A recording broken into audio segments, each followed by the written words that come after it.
From emerging talents to cross-causeway rivalries, the Singapore Fighting Championship treated a sold-out crowd to a showcase of some of the best up-and-coming fighters from around the region.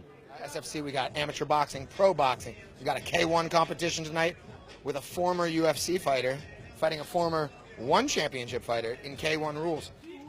That former UFC fighter is one Will Chope, and the American who trains in Thailand finished Malaysia's Jan Kai-Chi via third-round technical knockout with a series of devastating knees to the body. Elsewhere, it was arguably the local fighters who impressed them most, with Singapore's Tiffany Teo delivering a crushing push kick to triumph on her MMA debut against Malaysia's Nur Athira. And while the quality of individual performances was significant, there was a sense that it was all part of something more.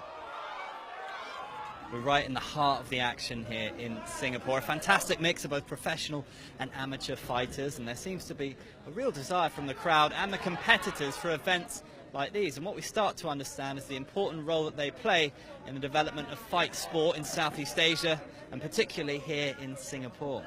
We need a platform to start. I think all fighters, they're aspiring fighters, they feel that they need to start. And having like tournaments locally, local tournaments like in Singapore, in Malaysia, in Philippines, this would help those fighters to actually start something, start their career for something bigger like One Championship. The first thing that usually happens is you get some big promotion going, we're going to do this, but it doesn't always work out because it's like, well, who's feeding that system? So you have to have the feeder systems below. Continuing the trend of big debuts on the night, Nur Shahida Rusli made history as she became the first Singaporean professional boxer to not only compete, but also win after getting the decision against Malaysia's Ella Tang. Another big positive then on a night of significant steps as the local fight scene looks to nurture the next generation. Andrew Whitelaw, Fox Sports, Singapore.